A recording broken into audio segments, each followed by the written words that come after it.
Morning students. Electrochemistry मध्ये आपण आज इलेक्ट्रोकेमिकल सिरीज और ईएमएफ सिरीज आपण स्टडी करणार आहे. आता इलेक्ट्रोकेमिकल सिरीज और ईएमएफ सिरीज हे कशाला म्हणायचं आहे ते आपण सांगणार आहे. त्यामध्ये काही इलेक्ट्रोड्स इथे मी दिलेले आहेत. इलेक्ट्रोडच्या हाफ रिएक्शन आणि त्याचं स्टँडर्ड पोटेन्शियल इलेक्ट्रोडचं मी इथे लिहिलं आहे. ते स्टँडर्ड प्रत्येक इलेक्ट्रोडची हाफ रिएक्शन ही आपली ऑलवेज रिडक्शन रिएक्शन असते हे तुम्हाला सांगितलेलं आहे. त्यामुळे प्रत्येक इलेक्ट्रोडची हाफ रिएक्शन रिडक्शन रिएक्शन असल्यामुळे त्यांचं जे पोटेन्शियल असणार आहे ते सुद्धा आपलं स्टँडर्ड रिडक्शन पोटेन्शियल असणार आहे. लक्षात ठेवायचं हे पोटेन्शियल तुमचं कसं असणार आहे स्टँडर्ड रिडक्शन पोटेन्शियल असणार आहे. ओके लक्षात ठेवायचं. काय म्हणजे लक्षात येईल ना त्या प्रत्येक इलेक्ट्रोडच्या रिएक्शन मी कसं लिहिलं बघा. F- F2 platinum reduction reaction आहे की नाही. ती गेन ऑफ इलेक्ट्रॉन इथं पण रिडक्शन रिएक्शन आहे. सिल्वर इलेक्ट्रॉन कॉपर इलेक्ट्रॉनची रिडक्शन रिएक्शन आहे. H+ हायड्रोजन इलेक्ट्रॉन रिडक्शन हे सगळ्या इलेक्ट्रॉनची मी रिडक्शन रिएक्शन लिहिले. जे प्रत्येक इलेक्ट्रॉनची हाफ रिएक्शन आपली ऑलवेज रिडक्शन रिएक्शन असते आणि त्यांच्यासाठी जे पोटेन्शियल असणार आहे ते स्टँडर्ड रिडक्शन पोटेन्शियल ते त्याची व्हॅल्यू आपली समजा जे रिडक्शन पोटेन्शियल असतं ते सुद्धा आपलं कुठलं असतं स्टँडर्ड रिडक्शन पोटेन्शियल असतं. रिडक्शन रिएक्शन असल्यामुळे स्टँडर्ड रिडक्शन पोटेन्शियल. ओके तर स्टँडर्ड रिडक्शन पोटेन्शियल ह्यालाच आपण काय म्हणतो लक्षात घ्या SRP शॉर्ट मध्ये. तर काय SRP म्हणजे काय स्टँडर्ड रिडक्शन पोटेन्शियल. ओके आता ही स्टँडर्ड रिडक्शन पोटेन्शियलची व्हॅल्यू कशी आहे बघा. इथं पॉझिटिव्ह आहे. इथे किती आहे 2.87 आहे. परत खाली बघा 0.7 आहे. परत इथे बघा +0.3 परत 0.00 परत खाली किती आहे -0.1 -0.76 -3.045. आता लक्षात घ्यायचं तुम्ही. आता ह्या इलेक्ट्रोकेमिकल सिरीज मध्ये जे आपण इलेक्ट्रोड्स अरेंज केले ते इलेक्ट्रोडची अरेंजमेंट कशी आहे आपली decreasing order of standard reduction potential आहे की नाही. बघा वरती जास्त आहे की व्हॅल्यू +2 आहे. खाली किती आहे +0.7 आहे +0.3 आहे. खाली कसं डिक्रीजिंग ऑर्डर आहे की नाही. ही स्टँडर्ड रिडक्शन पोटेन्शियलची व्हॅल्यू SRP व्हॅल्यू आपली डिक्रीजिंग ऑर्डर नुसार आहे की नाही. ओके डिक्रीजिंग ऑर्डर नुसार आहे की नाही लक्षात का. Okay standard reduction potential SRP ची व्हॅल्यू आपली कसं आहे डिक्रीजिंग ऑर्डर आहे लक्षात घ्या. ओके तर आता इथं बघा मग आपल्या इलेक्ट्रोकेमिकल सिरीज और ईएमएफ सिरीजचे डेफिनेशन काय सांगता येते लक्षात घ्या. ह्याच्यावरून सांगायचं आपल्याला की अरेंजमेंट ऑफ इलेक्ट्रोड्स आपण इलेक्ट्रोड अरेंज केले. कसे अरेंज केले in order of decreasing order of standard reduction potential. Okay त्याला आपण काय म्हणणार आहे electrochemical series of EMF series. लक्षात आहे. Arrangement of electrode with electrode half reaction. Electrode त्यांच्या हाफ रिएक्शन बरोबर आहेत ना. कसे electrode with half reactions.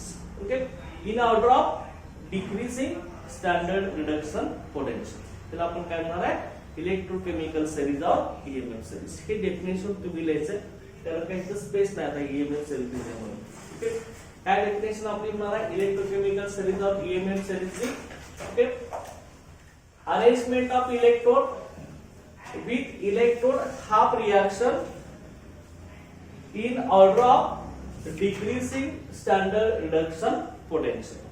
Okay त्याला आपण काय म्हणणार आहे electrochemical series of electromotive series किंवा त्यालाच आपण ईएमएफ सिरीज म्हणणार आहे. लक्षात काय सांगितलं आपण arrangement of electrode with electrode half reaction in order of decreasing standard reduction potential. Understand समजले. Arrangement of electrode with electrode half reaction in order of decreasing standard reduction potential. Okay ते आपली EMF सिरीजची definition आहे. आता EMF सिरीजचे applications काय ते आपल्याला study करायचं. EMF सिरीजचं application काय ते आपल्याला बघायचं. कुठं कुठं ईएमएफ सिरीज आपली यूज केली जाते ते आपल्याला बघायचं आहे. आता ईएमएफ सिरीजचा यूज काय त्याचं ऍप्लिकेशन काय. पहिलं ऍप्लिकेशन आपण इथं इलेक्ट्रोकेमिकल सिरीज और ईएमएफ सिरीजचा आपण स्टडी करणार आहे. ते काय आहे बघा. फर्स्ट ऍप्लिकेशन ते तुम्ही लिहितोय त्याचं नियम आहे. पहिलं application relative strength of oxidising agent. Okay, relative strength of oxidising agent. Okay, relative strength of oxidising agent. Okay, relative strength of oxidizing agents. Okay, इथं आता स्पेस नाही मी इथे लिहिलं सध्या. Relative strength of oxidising agents हे पहिलं application आहे. Applications of electrochemical series मध्ये. ओके, ऍप्लिकेशन म्हणा relative strength of oxidising agents. Okay, in terms of standard reduction potential. Okay, आता लक्षात घ्या ऑक्सिडायझिंग एजंटची रिलेटिव्ह स्ट्रेंथ आपल्याला चेक करायची. आता सुरुवातीला ऑक्सिडायझिंग एजंट मध्ये काय असतो हे तुम्हाला मी सांगणार आहे. ऑक्सिडायझिंग एजंट काय असतो रे आपला, जो सबस्टन्स किंवा जो स्पेसिस इलेक्ट्रॉन गेन करत असतो त्याला आपण काय म्हणतोय, ऑक्सिडायझिंग एजंट असं म्हणतो. समजा का ज्या सबस्टन्सचं रिडक्शन होत असतं, रिडक्शन म्हणजे काय, गेन ऑफ इलेक्ट्रॉन ना. जो सबस्टन्स इलेक्ट्रॉन गेन करतो म्हणजे ज्याचं रिडक्शन होत असतं तो ऑक्सिडायझिंग एजंट म्हणून ऍक्ट होत असतो. बरोबर आहे. आता लक्षात घ्यायचं तुम्ही, आता ऑक्सिडायझिंग एजंट म्हणजे समजलंय the species which accept electron, the species which accept electron and act as a oxidizing agents, आणि ते ऑक्सिडायझिंग एजंट म्हणून ऍक्ट होत असतात. आता मग ही ऑक्सिडायझिंग एजंटची टेंडन्सी आहे इलेक्ट्रॉन ऍक्सेप्ट करायची किंवा इलेक्ट्रॉन गेन करायची टेंडन्सी आहे. डाऊन दी इलेक्ट्रोकेमिकल सिरीज और ईएमएफ सिरीज ही डिक्रीज होत जाते. लक्षात डिक्रीज होत जाते. जशी एसआरपीची व्हॅल्यू आपली मोर निगेटिव्ह होत जाते तशी इलेक्ट्रॉन गेन करण्याची टेंडन्सी म्हणजे इलेक्ट्रॉन ऍक्सेप्ट करण्याची टेंडन्सी आपली डिक्रीज होत जाते.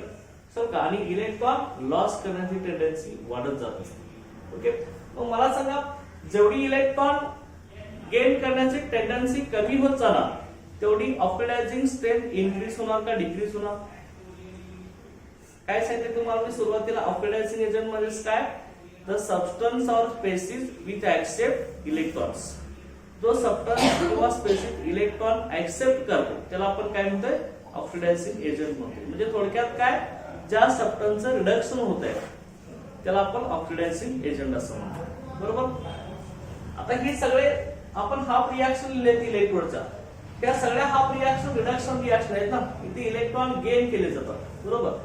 मग आता ही इलेक्ट्रॉन गेन करतात म्हणजे इलेक्ट्रॉन ऍक्सेप्ट करतात म्हणून ते ऑक्सिडायझिंग एजंट म्हणून ऍक्ट होतात.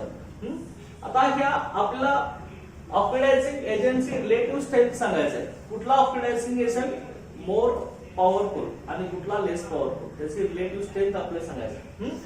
तर जसं स्टँडर्ड रिडक्शन पोटेन्शियलची व्हॅल्यू ही एसआरपी व्हॅल्यू लक्षात घ्या. स्टँडर्ड रिडक्शन पोटेन्शियल शॉर्ट मध्ये आपण एसआरपी असं म्हणतो.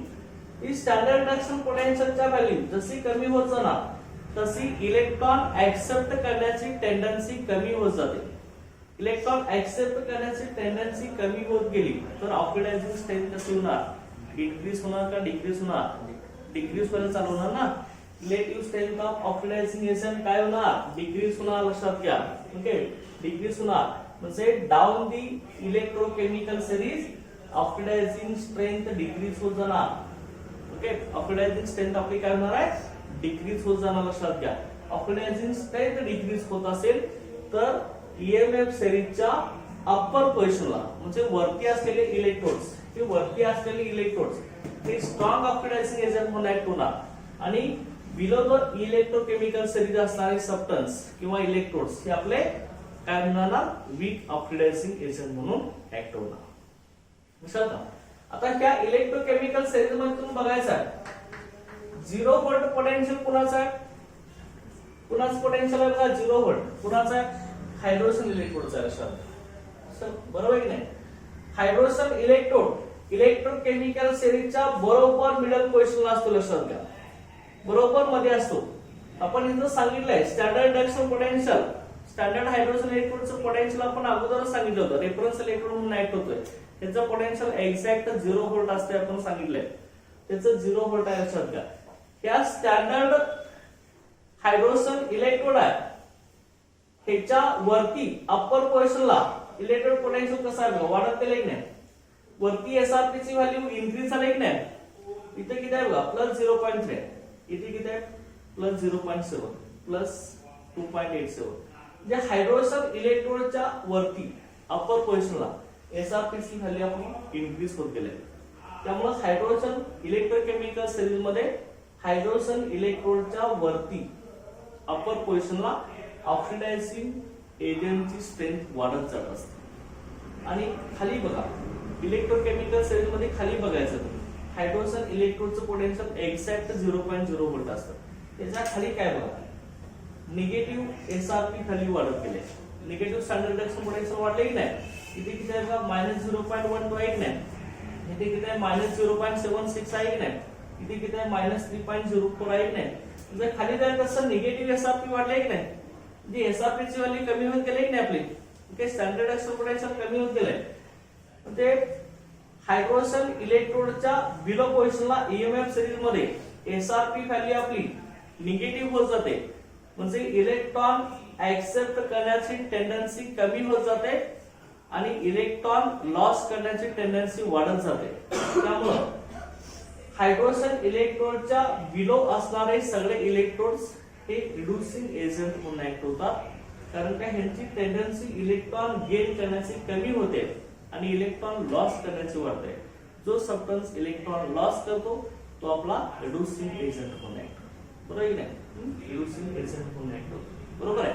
ओके आता इथे लक्षात ठेवायचं तुम्ही आता बघा हायड्रोजन इलेक्ट्रोडचं बरोबर इलेक्ट्रोकेमिकल सिरीजच्या मिडलला ह्याच्या वरती एसआरपी व्हॅल्यू मोर पॉझिटिव्ह होत जाते वाढत जाते आणि ह्याच्या खाली एसआरपी व्हॅल्यू हायड्रोजन इलेक्ट्रोडच्या खाली एसआरपी व्हॅल्यू आपली काय होत जाते कमी होत जाते. लक्षात घ्या एसआरपी व्हॅल्यू मोर निगेटिव्ह होत जाते म्हणजे कमी होत जाते. लक्षात घ्या.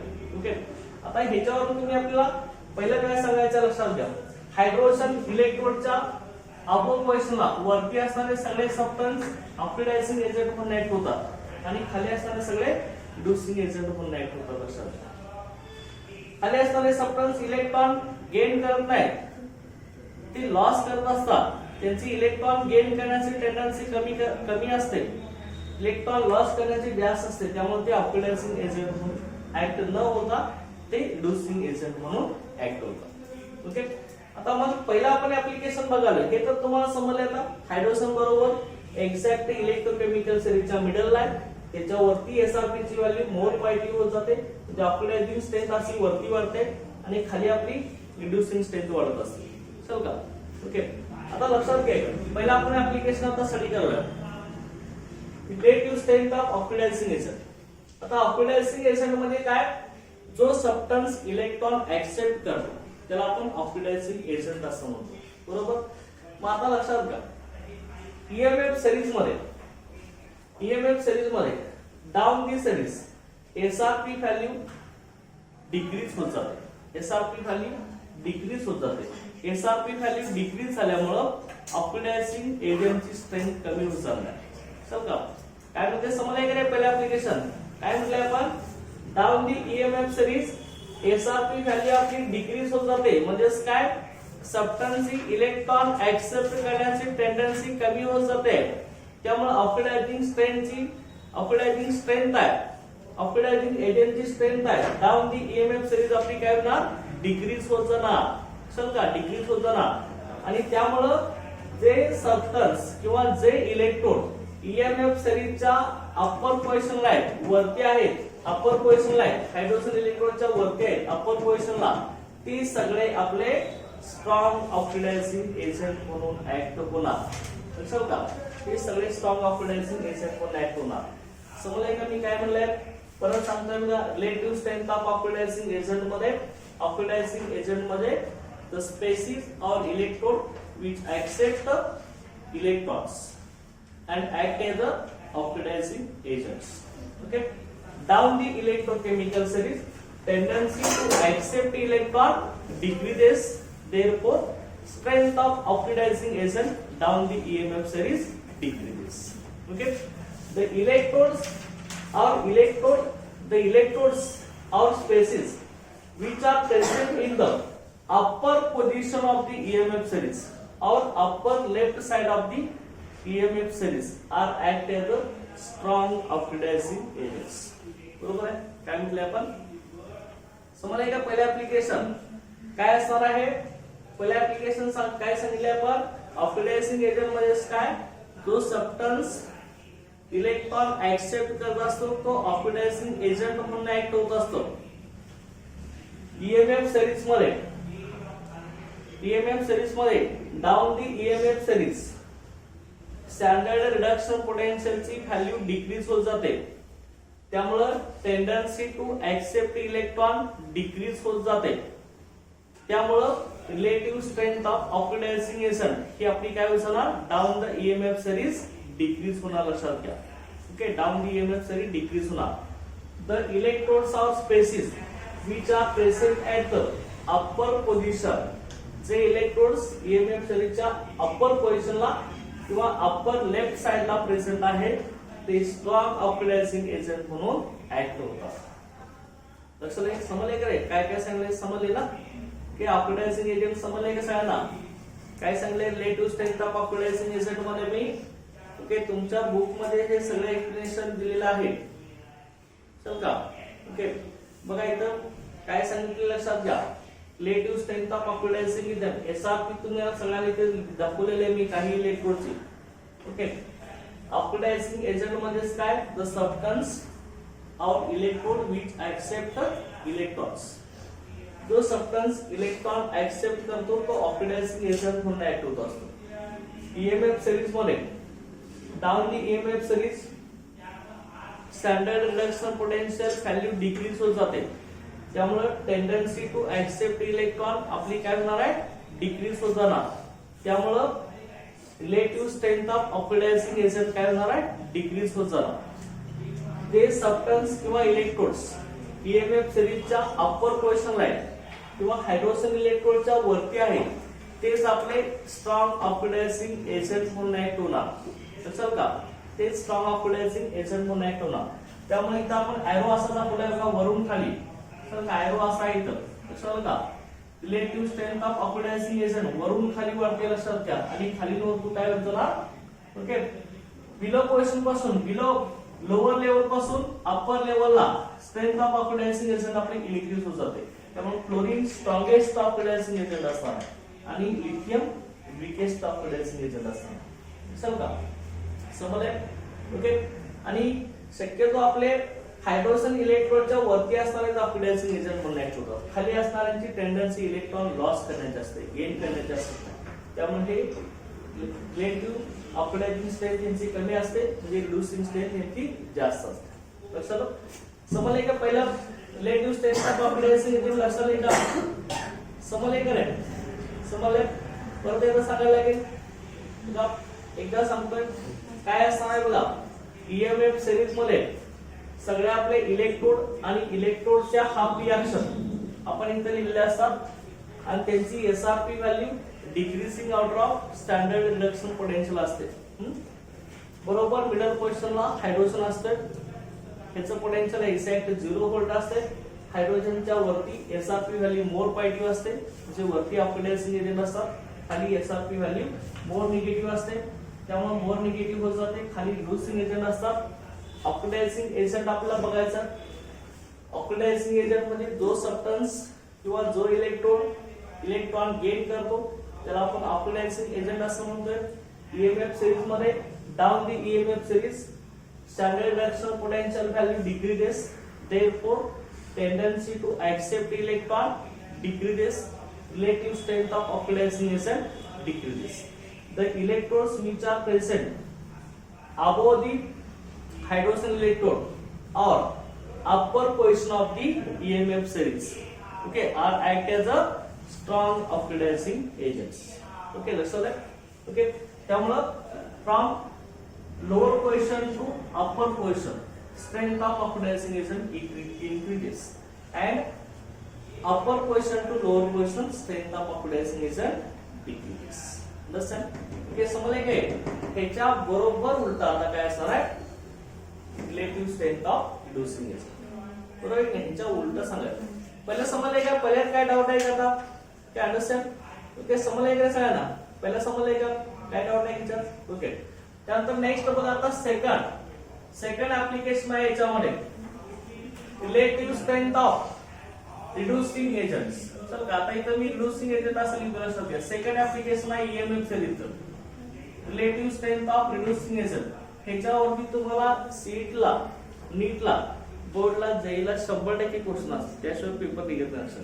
ओके, त्यामुळे हे माहित पाहिजे कुठला ऑक्सिडायझिंग एजंट कुठला रिड्युसिंग एजंट आणि रिलेटिव्ह स्ट्रेंथ कशी वाढत जाते. तुम्हाला ही एसआरपी खाली कुणीही पाठ करायचं नाही लक्षात घ्यायकडे, हे तुम्हाला डायरेक्ट दिलं जातं. चल का तुम्हाला ही दोन इलेक्ट्रोड दिलेले असतात F F2 PT ह्याचं एसआरपी दिली जाते आणि Ag प्लस आपली Kg असं लिहून ह्याची पण एसआरपी दिली जाते. Identify which is strongest oxidizing agent. दोघांच्या पैकी स्ट्रॉंग कोण असणार सर? फ्लोरीन आणि सिल्वर मध्ये स्ट्रॉंग कोण असणार ऑक्सिडायझिंग एजंट? कोण असणार? फ्लोरीन ना. ज्याची एसआरपी वाली मोर पाहिजे तो स्ट्रॉंग ऑक्सिडायझिंग एजंट आहे, त्यामुळे हा स्ट्रॉंग हवी असं तुम्हाला दिलं जातं. त्याच्यावर तुम्ही आयडेंटिफाय करायचं. आणि तुम्हाला काही वेळा असं दिलं जातं हे इलेक्ट्रोड दिले जातात Pb2 प्लस Pb ह्याचे एसआरपी -0.126 आणि दुसरा तुम्हाला समजा कॉपर दिला असेल ह्याची एसआरपी +0.337 दिली जाते. आता ह्या दोघांच्या पैकी तुम्हाला असा क्वेश्चन असतो identify which is oxidizing agent आणि विच इज रिड्युसिंग एजंट. तर ऑक्सिडायझिंग एजंट कोण असेल? पॉझिटिव्ह असतो तो ऑक्सिडायझिंग एजंट, निगेटिव्ह असतो तो रिड्युसिंग एजंट. चल का काय सर्टिंग करायचं. पहिल्या लक्षात आलंय तुम्हाला relative strength of oxidising agent लक्षात आलंय ना. आता त्याच्या बरोबर उत्तर relative strength of reducing agent सांगायचं. कसं सांगायचं बघा. आता सुरुवातीला रिड्युसिंग एजंट मध्ये काय तुम्हाला माहिती आहे, जो सबस्टन्स किंवा जो स्पेसिस इलेक्ट्रॉन लॉस करत असतो त्याला आपण काय म्हणतोय? Reducing agent. म्हणजे रिड्युसिंग एजंटचं स्वतःचं काय होत असतं? ऑक्सिडेशन होत असतं. बरोबर नाही? Reducing agent itself undergoes oxidation techniques. बरोबर नाही? रिड्युसिंग एजंटचं ऑक्सिडेशन होत असतं आणि ऑक्सिडायझिंग एजंटचं रिडक्शन होत असतं. बरोबर उलट असतं ते एकमेकांचं. लक्षात बघा इथं रिड्युसिंग एजंट मध्ये काय? The species which loss electrons. जो सबस्टन्स किंवा स्पेसिस इलेक्ट्रॉन लॉस करतो त्याला आपण रिड्युसिंग एजंट असं म्हणतो. लक्षात घ्या. आता मग EMF series in EMF series. Okay, down the EMF series, tendency to accept electron decreases and tendency to lose electron increases.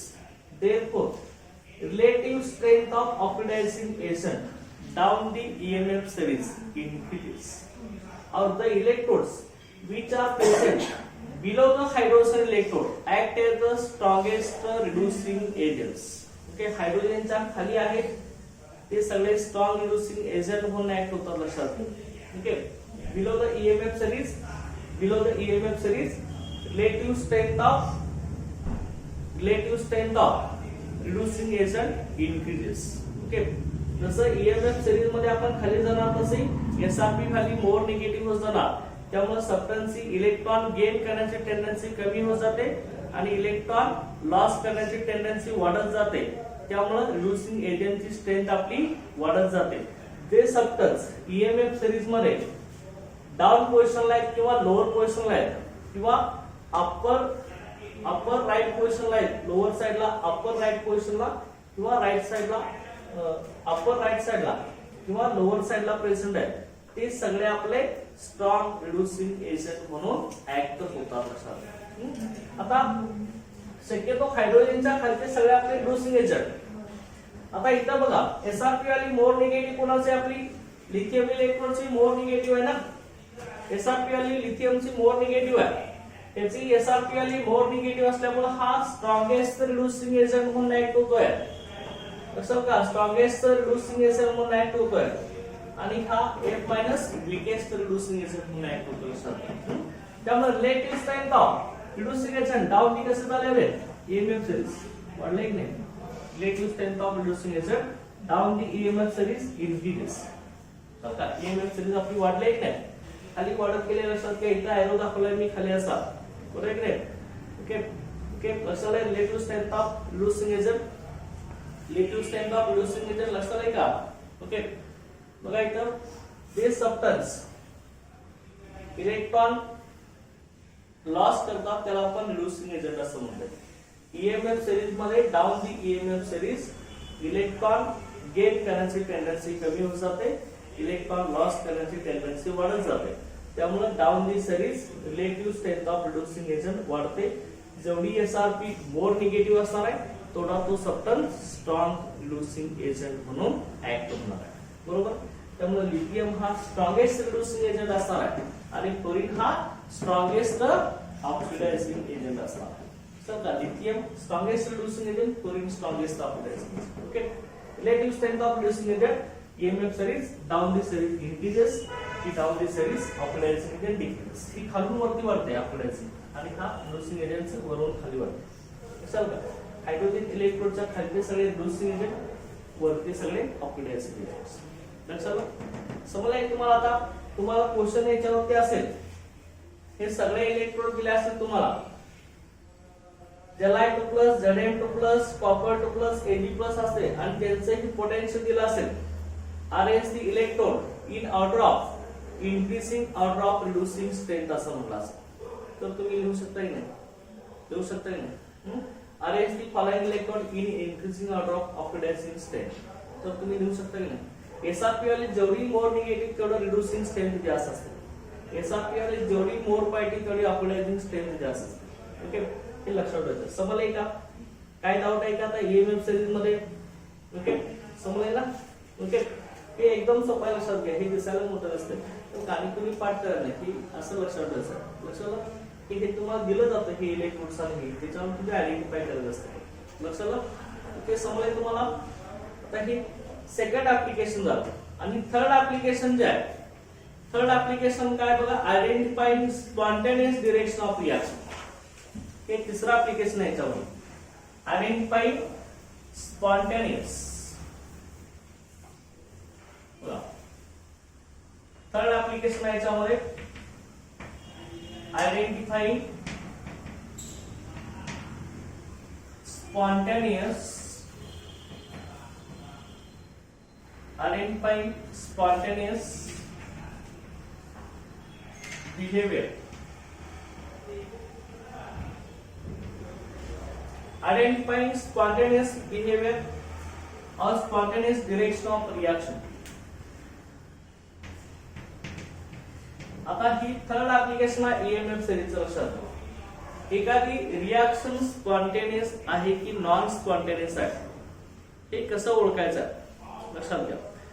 जर आता स्टँडर्ड सेल पोटेन्शियल कसं काढतोय हे तर तुम्हाला फॉर्म्युला माहितीच आहे. स्टँडर्ड पोटेन्शियल कसं काढतोय आपण? Standard cell potential E0 cell is equal to काय असतं रे? E0 cathode minus E0 anode. हे हा तर फॉर्म्युला आहे ना आपला, बरोबर नाही? स्टँडर्ड सेल पोटेन्शियल कसं काढतो आपण? E0 cathode minus E0 anode. त्या फॉर्म्युला आपण काढत असतो. जर E0 कॅथोड आणि E0 एनोड यांच्या डिफरन्स मधला जो स्टँडर्ड सेल पोटेन्शियल येणार आहे ह्याची व्हॅल्यू जर पॉझिटिव्ह येत असेल, E0 सेलची व्हॅल्यू पॉझिटिव्ह येत असेल तरच ती रिएक्शन स्पॉन्टेनियस असणार. लक्षात ठेवायचं. ओके. E0 सेलची व्हॅल्यू पॉझिटिव्ह येत असेल तर रिएक्शन काय असणार आहे? स्पॉन्टेनियस असणार. ओके. हे लक्षात ठेवायचं. आणि दुसरं E0 सेलची value E0 cathode minus E0 anode करून E0 सेल स्टँडर्ड सेल पोटेन्शियलची व्हॅल्यू और स्टँडर्ड EMF ही निगेटिव्ह येत असेल तर दिलेली रिएक्शन नॉन स्पॉन्टेनियस असते. एक रिएक्शन कुठली असणार आपली? नॉन स्पॉन्टेनियस असणार. समजते? लक्षात अशा पद्धतीने हे स्पॉन्टेनियस बिहेवियर असतं लक्षात घ्या रिएक्शनचं. आणि आता लक्षात घ्या त्या EMF सिरीज मध्ये दिलेल्या प्रत्येक आयनचं कॉन्सन्ट्रेशन, प्रत्येक आयनचं कॉन्सन्ट्रेशन हे ऑलवेज किती असतं? 1 मोलर असतं. लक्षात ठेवायचं. इलेक्ट्रोकेमिकल सिरीज मध्ये कुठलाही आयन असू द्या सगळ्यांचं कॉन्सन्ट्रेशन ऑलवेज 1 मोलर दर्शविले केलं असतं. आणि जर गॅसेस असेल तर गॅसेसचं प्रेशर ऑलवेज 1 एटमॉस्फियर असतं. लक्षात ठेवायचं. एखादा इलेक्ट्रोड गॅस इलेक्ट्रोड असेल तर त्याचं पार्शियल प्रेशर ऑलवेज 1 एटमॉस्फियर असतं आणि कुठल्याही आयनचं कॉन्सन्ट्रेशन 1 मोलर असतं. त्याच वेळी आपण स्टँडर्ड सेल पोटेन्शियल काढू शकतो. ओके. ओके. आणि सेल पोटेन्शियल काढायसाठी तुम्ही काय करताय? नर्नस इक्वेशन यूज करताय. आणि स्टँडर्ड सेल पोटेन्शियल काय असतं E naught cathode minus E naught anode. समजले. Electrochemical series of EMF series लक्षात आले का नाही. आता शॉर्ट मध्ये परत मी रिवाइज करतोय. Electrochemical series or EMF series कसा बनायचं. The arrangement of electrodes with electrode half reaction in order of decreasing standard reduction potential is called electrochemical series or EMF series. Okay. त्यानंतर त्यातलं पहिलं ऍप्लिकेशन आहे काय होतं आपलं relative strength of oxidising agents. Okay. Oxidising agent means the species which accept electrons. The species which accept electron act as a oxidizing agents. Okay, those species electron accept करतो तो oxidizing agent म्हणून येतो. In EMF series, down the EMF series. Okay, down the EMF series. Okay, tendency to accept electrons decreases. Okay, tendency to accept electron decreases. Tendency to accept electron decreases, therefore relative strength of oxidizing agent down the EMF series decreases. Okay. SRP value कमी होत चालली, मोर negative होत चालली की electron accept करण्याची tendency कमी होत जाते. त्यामुळे relative strength of oxidising agent सुद्धा डाऊन द EMF series कमी होत जाते. हायड्रोजन इलेक्ट्रोडच्या बरोबर वरती सगळ्या इलेक्ट्रोडचं पोटेन्शियल पॉझिटिव्ह, SRP व्हॅल्यू मोर पॉझिटिव्ह असते. त्यामुळे वरती सगळे ऑक्सिडायझिंग एजंट म्हणून ऍक्ट होतात.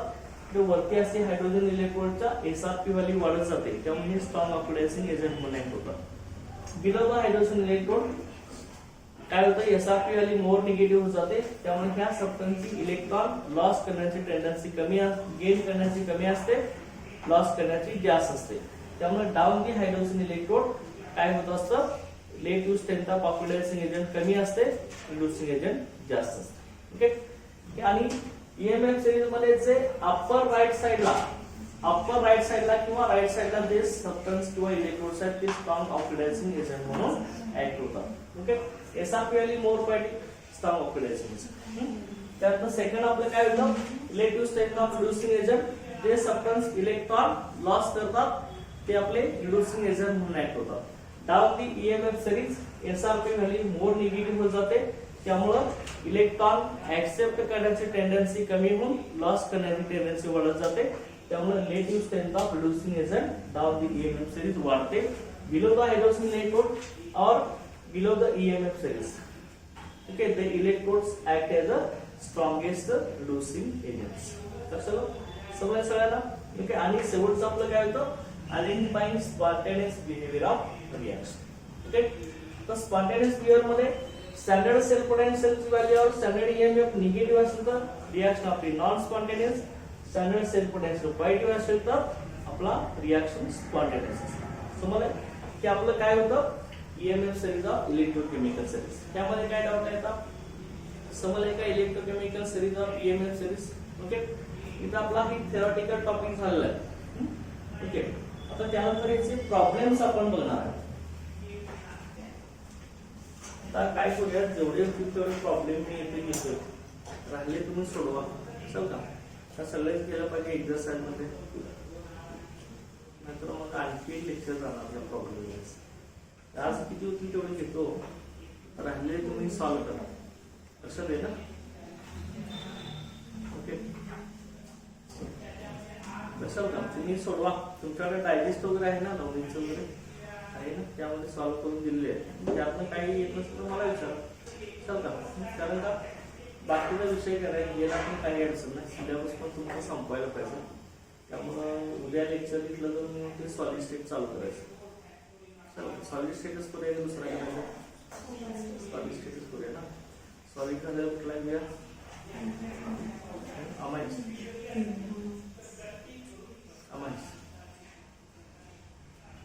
संपूया. त्यातला इलेमेंट ऑफ ग्रुप 15, 16, 17 तो एक मोठा आहे. पहिल्यांदा काय केलं सॉलिड स्टेट घेतलं का अमाइन बायोमॉलिक्यूल पॉलिमर संपून टाकायचं. नॅनोकेमिस्ट्री इलेक्ट्रिकल 2 लेक्चर मध्ये होतो. मग रात्री तो 3 ब्लॉकचा ग्रुप आहे तो नंतर घ्यायचा होतो. चांगलं थेरॉटिकल आहे. लक्षात ते तुमचं वाचून पण शेवटी आपण घेऊया. मॅक्सिमम 15-20 सिलेबस संपवायचा आहे. तसं त्याच्यासाठी नव्हतं प्रॉब्लेम आता ते जास्त हे करायला नको. आता सगळे आपण त्या त्या टाईपचे त्या त्यावेळी घेतलेले आहेत लगेच. ते तुम्ही चालू करा. काही तुमचा डाऊट असतील अडचण असेल तर ते विचारा. लक्षात. ओके, आता हे तर समजलं ना.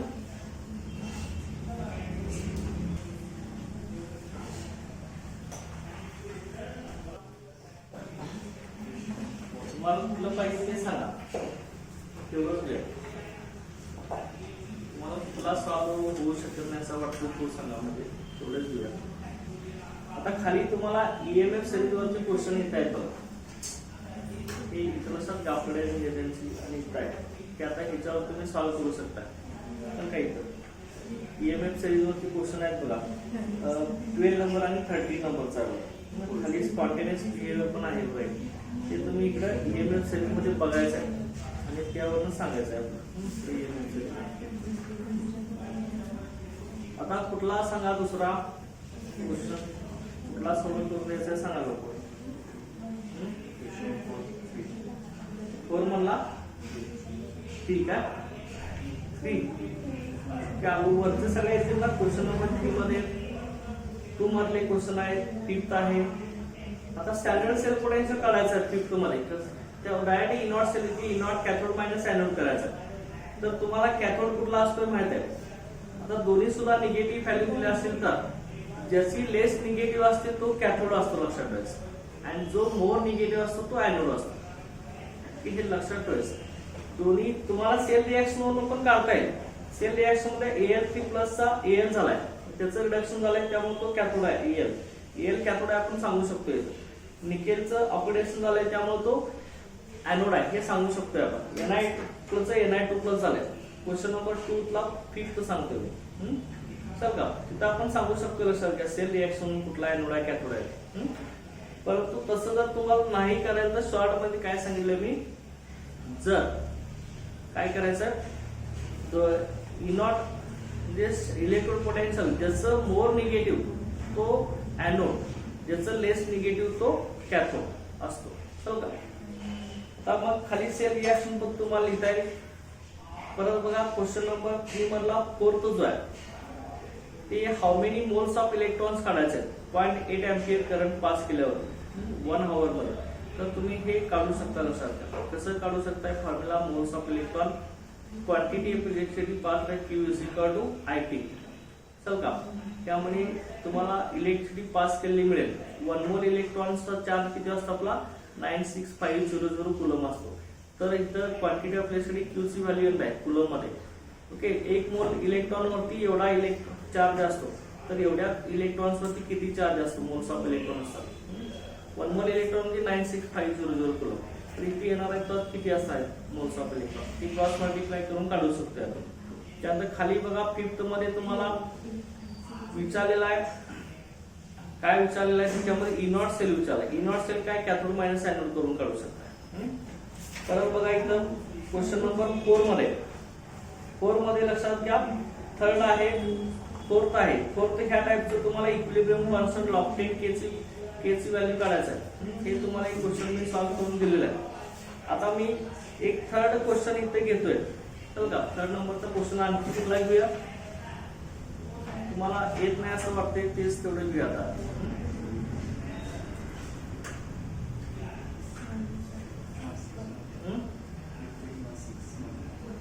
हा चालतंय. तर काय करूया EMF ऑफ सेल काढायचा ना त्याच्यामध्ये. 5th किंवा 6th मला एक घेऊया. हे दोन्ही पण कसे काढायचे बघा. प्ले डायग्नोस्टिक इक्वेशन काढायचं.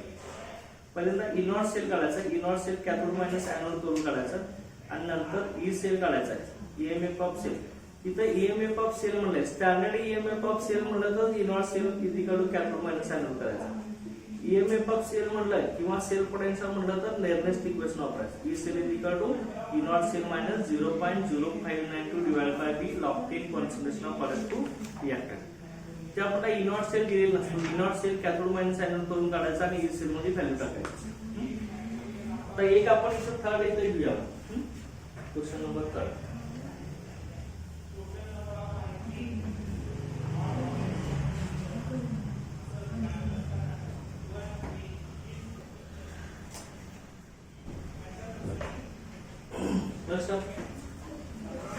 प्रॉब्लेम काय आहे बघा, part current strength in ampere will be required to produce 2.4 gram of copper from CaSO4 solution in 1 hour. Molar mass of copper आपल्याला 63.5 ग्रॅम पर मोल आपल्याला दिलेला आहे. ओके, तर लक्षात घ्या गिवन व्हॅल्यू काय आहे बघा. पार्ट स्ट्रेंथ ऑफ करंट मध्ये आय ची व्हॅल्यू तुम्हाला फाइंड आउट करायचं, इलेक्ट्रिक करंट आय तुम्हाला काढायचं. त्यानंतर तुम्हाला मास ऑफ कॉपर दिलेला आहे. मास ऑफ कॉपर किती आपला 2.4 ग्रॅम, याची व्हॅल्यू तुम्हाला दिलेली आहे. टाइम दिलेला आहे, टी ची व्हॅल्यू 1 hour दिलेला आहे. ठीक, टाइम आपल्याला 1 hour दिलेला आहे. त्यानंतर या 1 hour चं कन्वर्जन सेकंड मध्ये करायचं आहे. 1 hour मध्ये 60 मिनिट, 60 मिनिट मध्ये 60 सेकंद, 3600 सेकंद आले. हा टाइम झाला.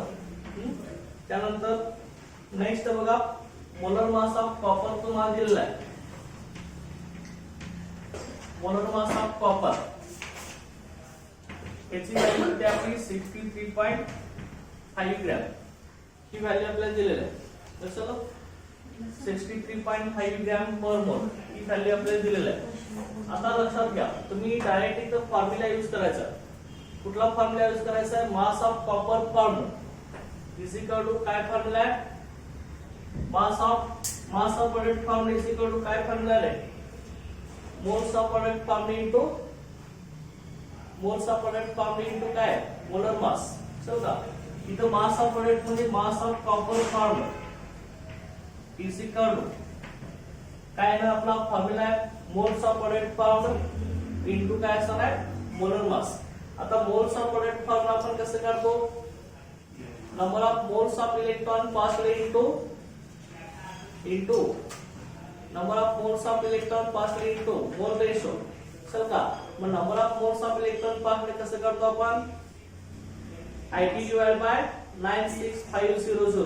चल का, हा फॉर्म्युला यूज करायचा. डायरेक्ट आता मी लिहितोय मास ऑफ कॉपर फॉर्म्युला, सगळे फॉर्म्युले तुम्हाला दिलेले आहेत. मास of copper formula IT divide by 96500 into mole ratio into काय असणार आहे? मोलर मास. ओके, हा फॉर्म्युला यूज करायचा आहे आपल्याला. तर तुम्हाला सगळं दिलेलं आहे. मास ऑफ कॉपर दिलाय, टाइम दिलाय, मोलर मास कॉपर दिलाय, मोल रेशो केवढा काढूया? मोल रेशो कॉपर तर कसं येणार आहे? कॉपर सल्फेट सोल्युशन आहे. इलेक्ट्रोलायसिस कसं होणार? Cu2 प्लस काय येणार आहे? SO4 2-. बरोबर. म्हणजे ह्याचं आता कुठल्याही इलेक्ट्रोडचे रिएक्शन आपण हाफ रिएक्शन घेतो. Cu2 प्लस 2 इलेक्ट्रॉन गेन करणार आणि इथं Cu होणार. 1 मोल कॉपर फॉर्म होण्यासाठी आपल्याला इलेक्ट्रॉनचे मोल किती लागतात? 2 मोल इलेक्ट्रॉन लागतात. त्यामुळे मोल रेशो आपला काय असतो रे? Moles of product form divide by moles of electrons. ते मोल रेशो मग काय आहे आपला? 1/2 आला ना. मोल रेशो आपला 1/2 आला. Moles of product divide by moles of electron 1/2. आता तुम्ही मास ऑफ कॉपर फॉर्म व्हॅल्यू टाका. इथे 2.4. इलेक्ट्रिक करंट I आपल्याला काढायचा. टाइम दिलाय 3600 डिवाइड बाय 96500.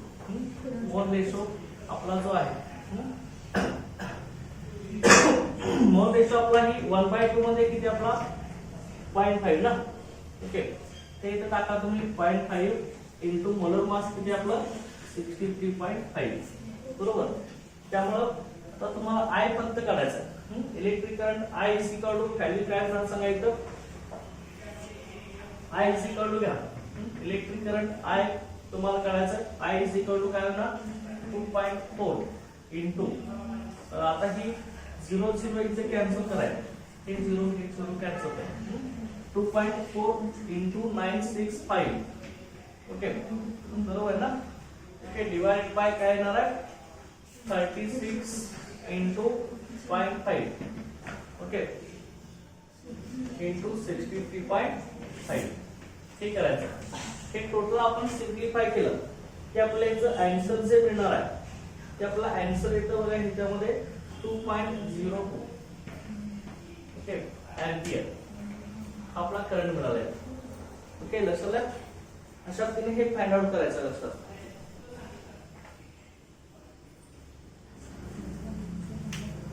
समजलं?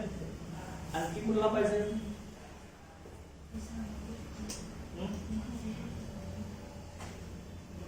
आणखी कुठला पाहिजे तुम्हाला वाटतोय? कुठला? फोर. फोर काय इक्विलिब्रियम कॉन्स्टंट काढायचा रे. इक्विलिब्रियम कॉन्स्टंट तुम्हाला दिलेला आहे. स्टँडर्ड सेल पोटेन्शियल काढायचं आहे.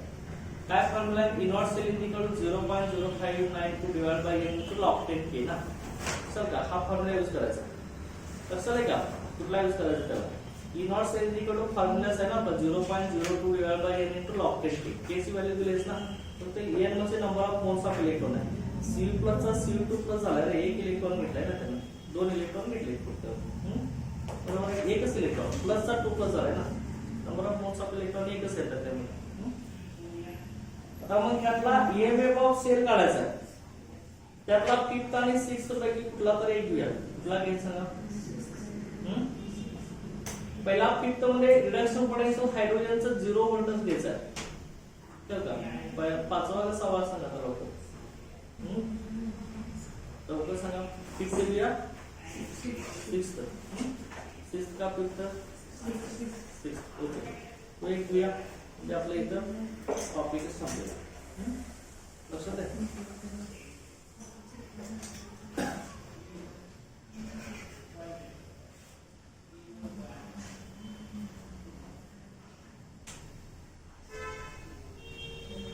तुम्हाला इथं पाचव्या क्वेश्चन मध्ये तुम्हाला E0 सेल E0 झिंकची व्हॅल्यू दिलेली नाही. ती तुम्ही ईएमएफ सेल मध्ये बघून तिथे घ्यायचं आहे का? E cell is equal to E0 cell minus 0.0592 divided by n concentration of product to reactor. सब काही सेल रिएक्शन तुम्हाला लिहिले पाहिजे. त्याशिवाय येणार नाही. एक तुम्हाला घेतलं म्हणजे लक्षात येतो. आता एक मी घेतोय. क्वेश्चन नंबर 6 घेतो त्या.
इथे लक्षात घ्यायला आता प्रॉब्लेम काय आहे? Calculate EMF of the cell at 25 degree Celsius म्हटलेला आहे. तुम्हाला सेल नोटेशन दिलेलं आहे. चल का? सेल नोटेशन दिलेलं आहे आणि स्टँडर्ड इलेक्ट्रोड पोटेन्शियल झिंक आणि क्रोमियमचं तुम्हाला दिलेलं आहे. आता तुम्हाला ईएमएफ ऑफ द सेल मध्ये ई सेलची व्हॅल्यू काढायची आहे. ई सेलची व्हॅल्यू आपण लेमनेस्ट इक्वेशन नुसार काढत असतो. लक्षात घ्या. ओके.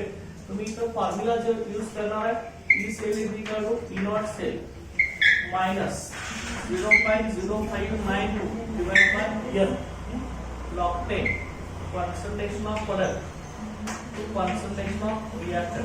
हा फॉर्म्युला तुम्ही यूज करणार. ओके. तर लक्षात घ्या E0 सेलची व्हॅल्यू तुम्हाला काढायचं आहे. E0 सेलची व्हॅल्यू डायरेक्ट तुम्ही इथं दिले त्याच्यावरून काढू शकता. लक्षात घ्या. आता इथं बघा सुरुवातीला तुम्हाला सेल रिएक्शन दिले पाहिजे. त्याशिवाय number of moles of electron N ची व्हॅल्यू मिळणार नाही. तर सेल रिएक्शन आता कसं लिहिणार आहे तुम्ही, हा डबल व्हर्टिकल लाईन म्हणजे शॉर्ट ब्रिज आहे. शॉर्ट ब्रिजच्या राईटचा आपला कॅथोड असतो आणि कॅथोडला रिडक्शन होत असतं आणि शॉर्ट ब्रिजच्या राईटचा आपला एनोड असतो. एनोडला ऑक्सिडेशन होत असतं. ऑक्सिडेशन झिंकचा दिसत होणार आहे Zn2+ मध्ये होणार. त्यामुळे हे तुम्ही असं लिहू शकता Zns Zn2+. ओके ओके, हिचं कॉन्सन्ट्रेशन लाव 0.08 मोलर प्लस हिचं काय येणार आहे 2 इलेक्ट्रॉन्स. ओके, ही एनोड आपली रिएक्शन इथं होणार आहे एनोडला. ओके, एनोडला इथं होणार आहे आणि कॅथोडला आपला कॅथोड कोण आहे क्रोमियम. क्रोमियमचे इथे काय म्हणणार आहे Cr3+. हा 3 इलेक्ट्रॉन गेन करणार तेव्हा त्याचं कन्वर्जन Cr मध्ये होणार. कॉन्सन्ट्रेशन किती आपलं 0.1 मोलर कॉन्सन्ट्रेशन. ओके, इथं आपलं काय झालंय ऑक्सिडेशन आणि इथं आपलं काय झालंय रे रिडक्शन झालं. बरोबर आहे. आता मग तुम्हाला ओव्हरऑल रिएक्शन लिहायचे असेल तर इलेक्ट्रॉन बॅलन्स केले पाहिजे असते. इलेक्ट्रॉन बॅलन्स केल्याशिवाय आपण सेल रिएक्शन लिहू शकत नाही. आता मग किती इलेक्ट्रॉन किती लॉस झाले 2 इलेक्ट्रॉन्स. इथं 3 इलेक्ट्रॉन गेन झाले. इलेक्ट्रॉन बॅलन्स करण्यासाठी मला काय करावं लागेल, त्या एनोडच्या इक्वेशनला आपल्याला 3 ने मल्टिप्लाय करावं लागेल. म्हणजे 3 × 2 6 होईल तिथं आणि इथं 2 ने मल्टिप्लाय करावं लागेल म्हणजे 2 × 3 6 होणार. गेन ऑफ इलेक्ट्रॉन आणि लॉस ऑफ इलेक्ट्रॉन इक्वल आले पाहिजे. त्यासाठी एनोडिक इक्वेशनला आपण 3 ने मल्टिप्लाय करणार आहे. 3 ने मल्टिप्लाय करून आता इथं काय आलं 3 Zn. बरोबर आहे 3 Zn. इथं 3 Zn2+. बरोबर आहे. परत इथं काय येणार आहे 3 × 2 काय येणार आहे 6 इलेक्ट्रॉन आला. बरोबर. परत इथं आता 2 ने मल्टिप्लाय करा 2Cr3+. ते किती होणार सांगा, किती इलेक्ट्रॉन गेन होणार आहे 6 इलेक्ट्रॉन ना. बरोबर आहे. इथं काय आलं 2Cr. ओके, आता आपली ही रिएक्शन ला इलेक्ट्रॉन कॅन्सल करा दोन्ही साइड. तर इथे कसं येईल बघा, त्यामध्ये Zn solid plus 2Cr3+. Okay, 0.1 बोला या साइडला काय ना बघा 3 Zn2+ कॉन्सन्ट्रेशन ला 0.08 मोलर. ओके, त्यानंतर प्लस काय ना 2Cr सॉलिड. ते आपली काय रे नेट सेल रिएक्शन तर का ते आपली सेल रिएक्शन झाली असतात. ओके, ती आपली सेल रिएक्शन झाली तर का की सेल रिएक्शन आली लक्षात घ्या टोटल. आता परत तुम्हाला काय करायचं, आता सेल रिएक्शन मिळाली व्हॅल्यू कुठल्या माहिती झाल्या तुम्हाला लक्षात घ्या. आता ही एन ची व्हॅल्यू माहिती झाली. Number of moles of electron किती आले 6 इलेक्ट्रॉन ला 6 गेन होतं त्यामुळे ती एन ची व्हॅल्यू 6 आली. ओके, आता इनॉट सेल तुम्हाला करायचा आहे. इनॉट सेल आपण कसा करणार आहे कॅथोड मायनस एनोड तो काढून घेऊ. E naught cell is equal to E naught cathode minus E naught anode. लक्षात द्या E naught cathode minus E naught anode. आता इथे कॅथोड कोण आहे रे क्रोमियम आहे ना. त्याचं पोटेन्शियल किती दिलंय -0.74 समजा.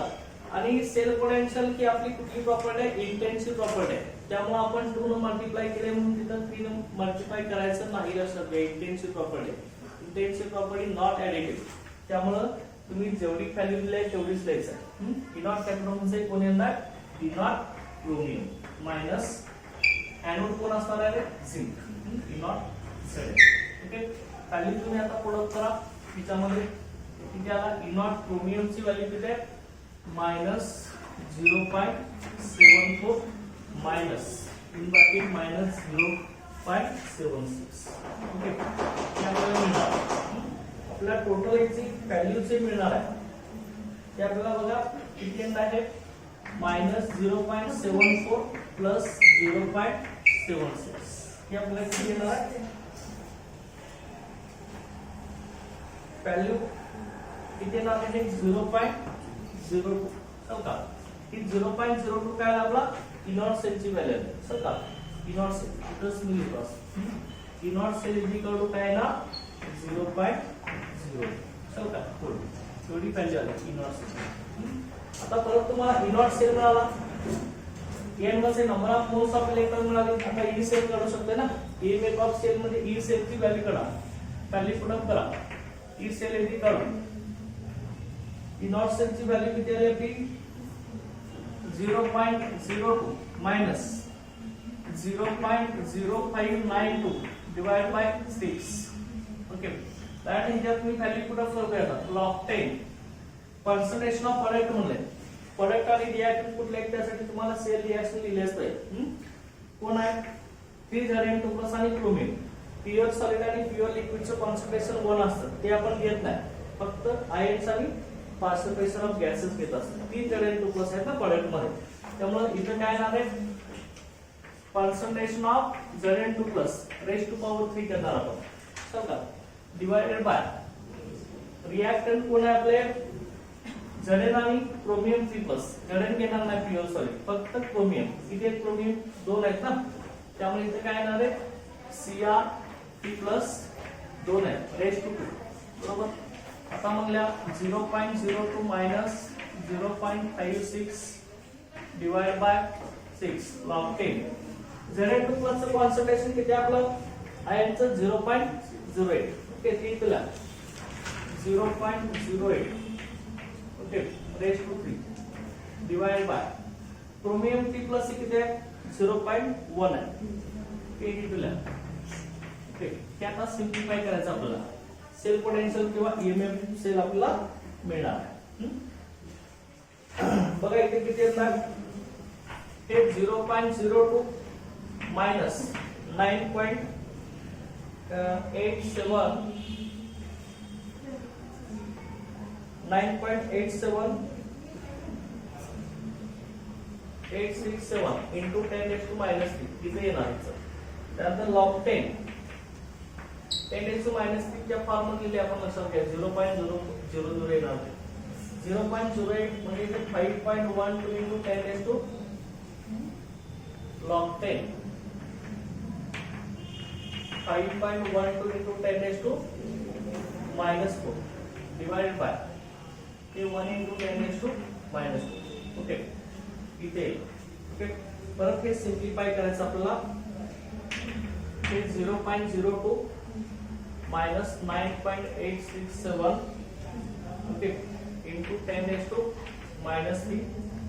ओके इथं इथे किती येणार आहे आपलं √2 मायनस बार 2 मायनस 7090 इथे लॉग ची व्हॅल्यू द्याल. ओके त्यामुळे आता हे परत आपण त्याचा लॉग बघणार आहे किती येणार बघा 0.02 मायनस 9.867 10⁻³ इंटू बार 1.2907 हे एवढे. परत बघा 0.02 प्लस हे 0.01273 एवढे आहे.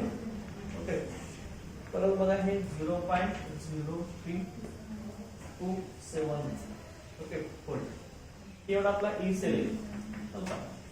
ई सेलची व्हॅल्यू किंवा ईएमएफ ऑफ सेल त्याला 0.0327 होईल. एवढा आपला सेल पोटेन्शियल किंवा ईएमएफ ऑफ सेल आहे. अशा तुम्ही कॅल्क्युलेट करायचं समजलं. ओके अशा तिनं इथं आपला हा टॉपिक संपलेला आहे. Okay thank you.